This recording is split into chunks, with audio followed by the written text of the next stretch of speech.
দর্শক এই মুহূর্তে দেখতে পাচ্ছেন যে সচিবালয়ের একেবারে গেটের সামনে শহীদ পরিবারেরা চলে আসছে এবং তারা আইন উপদেষ্টা আসিফ নজরুলের পদত্যাগের দাবিতে প্রেস ক্লাবের সামনে থেকে বিক্ষোভ করে সচিবালয়ের গেটের সামনে চলে আসছে এবং আমরা দেখছি যে পুলিশের বাধার মুখে আমরা দেখছি যে তারা পড়েছে এবং এই মুহূর্তে সচিবালয়ের গেটটি আটকে দেওয়া হয়েছে। অর্থাৎ আইন উপদেষ্টা আসিফ নজরুলের পদত্যাগের দাবিতে শহীদ পরিবারেরা প্রথমে প্রেস ক্লাবের সামনে বিক্ষোভ করে, পরবর্তীতে তারা সচিবালয় অভিমুখে পদযাত্রা করে একেবারে সচিবালয়ের সামনেই অর্থাৎ গেটের সামনেই কিন্তু চলে এসছে এবং পুলিশের বাধার মুখে পড়েও কিন্তু আমরা দেখছি যে তারা চেষ্টা করছে সচিবালয়ের ভিতরে প্রবেশ করার চেষ্টা করছে, সেটি আপনারা দেখতে পাচ্ছেন দর্শক এই মুহূর্তে সরাসরি দেখতে পাচ্ছেন এবং পুলিশের যে বাধা সেই বাধা উপেক্ষা করেই কিন্তু তারা এই মুহূর্তে আমরা দেখতে পাচ্ছি এবং বাদ বিতণ্ডা চলছে সেটিও আমরা দেখতে পাচ্ছি। শহীদ পরিবারের এখানে দেখতে পাচ্ছি যে শহীদের মা, বোন, বাবা, ভাই সবাই কিন্তু এখানে এসছে এবং সেই দৃশ্যই আপনারা সরাসরি দেখতে পাচ্ছেন।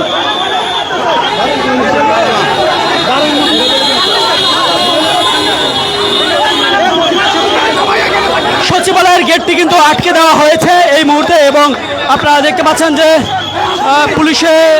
পুলিশ সদস্যরা কিন্তু সচিবালয়ের গেটের মুখোমুখি হয়ে দাঁড়িয়েছে এবং সচিবালয়ের সামনে সর্বশেষ অবস্থান নিয়ে বসে পড়ার সিদ্ধান্ত নিয়েছে শহীদ পরিবারেরা। আসিফ নজরুলের পদত্যাগের দাবি, বিচার ব্যবস্থা অর্থাৎ বিচার ব্যবস্থাকে দুর্বল করে দেওয়া, বিচারপতিদেরও পদত্যাগের দাবি নিয়ে কিন্তু আমরা দেখছি যে প্রথমে প্রেস ক্লাবে একটি সংবাদ সম্মেলনের মতো বিক্ষোভ সমাবেশ হয়েছে এবং সেই ব্যানারে আমরা লক্ষ্য করতে পেরেছি যে শহীদ পরিবারের সদস্যরা তারা বলছে যে বিচার ব্যবস্থাকে একেবারে জঘন্য করে ফেলছে এবং শহীদদের বিচার হওয়ার আগেই বিচার অর্থাৎ অপরাধীরা জামিন পেয়ে যায় যেই তার প্রতিবাদে কিন্তু আমরা দেখছি যে এই বিক্ষোভ করছিলেন এবং আমরা এই বলতো শহীদ পরিবার কিস্তি পাইনি আমাকে ঘোষণা দিচ্ছে এই টাকা পয়সা কই গেল, খবর কই গেল, এই খবর আমার ফিরাঙ্গ লাড়ি চালানি করতেছে, আমরা মরতে আইছি, এই যে মরতে তোরা লাড়ি চালানি কর, কে শহীদ কর, পুলিশ লাড়ি চালানি করতেছে, দেশের জন্য দেশ পুনর্গঠনে যারা শহীদ হয়েছেন, যারা রাজপথে রক্ত দিয়েছেন, তাদের কেন এভাবে আসামিগুলো বের করে দেওয়া হয়? কোন হুদিয়ায় তারা জামিন পায়? কিসের ইন্ধনে? অবশ্যই আসিফ নজরুল আমার শহীদ, এই দেশ গঠনে শহীদ হয়েছে, এই আহত যোদ্ধারা বঙ্গুত্ব বরণ করেছে। কার ইন্ধনে, কার স্বার্থের কারণে আমার শহীদ ভাইয়ের আসামিগুলো বেরিয়ে যাচ্ছে, আহতদের মামলাগুলো ঠিকমতো পরিচালনা হচ্ছে না? এই দায় নিয়ে আসিফ নজরুলের পদত্যাগ আমরা ইমিডিয়েটলি চাই। কোন বিচার ব্যবস্থাই ঠিক নাই। যদি বিচার ব্যবস্থা ঠিক থাকতো, শহীদ ফ্যামিলির আহত যোদ্ধাদের আসামিগুলো রাস্তায় কিভাবে ঘুরে, বিভিন্ন জায়গায় আসামি কিভাবে ঘুরে? অতএব দেশ গঠনে যাদের ভূমিকা তাদেরকে প্রাধান্য না দিয়ে চেয়ারে এসির ভিতরে আমরা বসতে দিব না। জি, আমরা যেমনটা দেখছিলাম এবং এই মুহূর্তে দেখতে পাচ্ছি যে পুলিশ সদস্যদের মুখোমুখি বাগবিতণ্ডা হচ্ছে এবং সেটি আমরা দেখতে পাচ্ছি। নারী পুরুষ উভয় কিন্তু শহীদ পরিবারের সদস্যরা এখানে এসছে, সেটি আমরা দেখতে পাচ্ছি।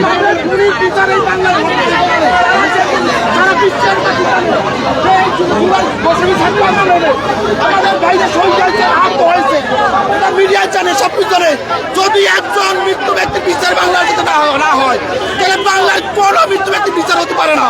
আমার ভাইয়ের বিচারে যত আসামিরা আছেন, 9 জন আসামি গ্রেপ্তার হয়েছে, তার মধ্যে 5 জন আসামি কিভাবে বাইরে আসে আওয়ামী লীগের দালালদের কাছ থেকে টাকা নিয়ে তারা বাইরেকে ছাত্রদের এই আসামিদের ছেড়ে দেওয়া হচ্ছে।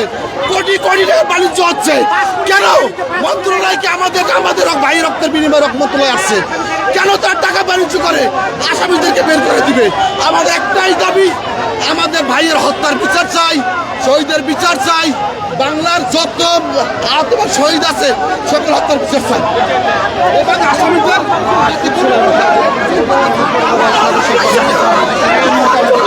আমরা দেখছি পুলিশের সাথে বাগবিতণ্ডা।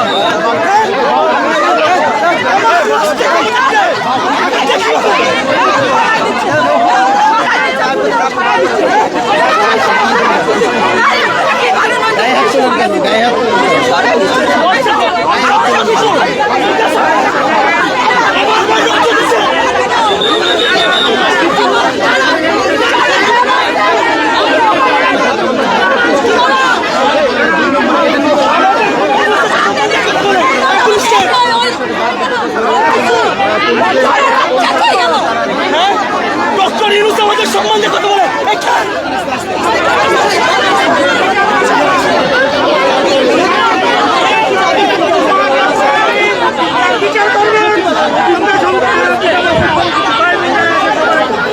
দর্শক, এই মুহূর্তে আপনারা দেখতে পাচ্ছেন যে সচিবালয়ের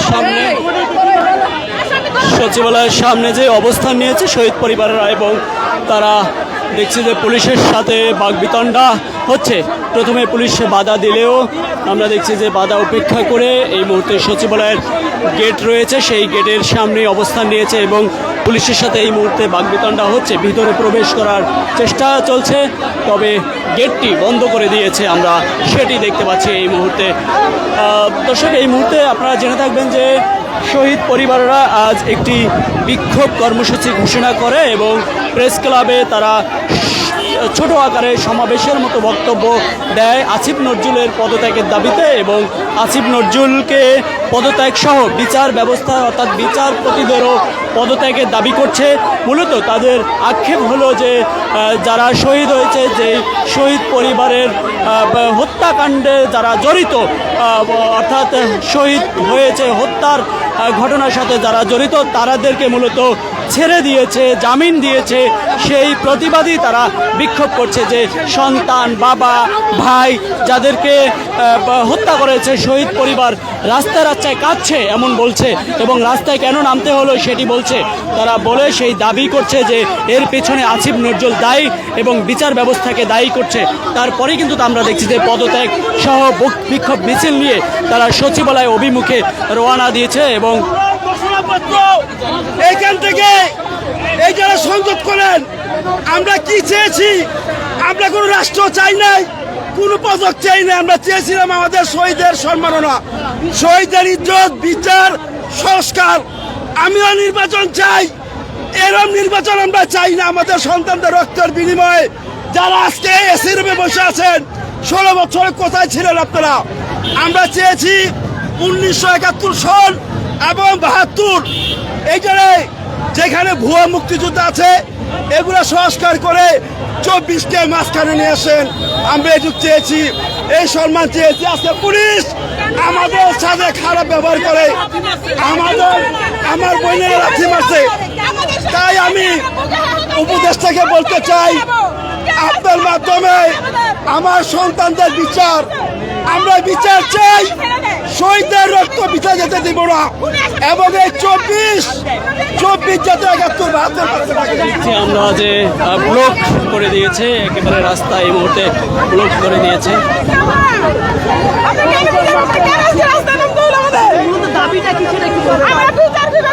সংস্কার চাই, বিচার বিভাগের হচ্ছে না। 1 বছর হয়ে গেছে, আমরা কোনো বিচার পাচ্ছি না। আমাদের আশাগুলো ঘুরতেছে চারপাশে, আমাদের জীবনে হুমকি আছে, আমাদের জীবনে হুমকি আছে। আমাদের দাবি সব আসামিগুলো গ্রেফতার করতে হবে এবং সঠিক বিচার করতে হবে। আমরা কেন বিচার পাবো না? 1 বছর হয়ে গেছে, বিচার নিয়ে কাজ চলতেছে কেন? আসামি ধরা হয়েছে, আসামি জামিনে বের হয়ে গেছে। আসামি কিভাবে জামিনে বের হয়?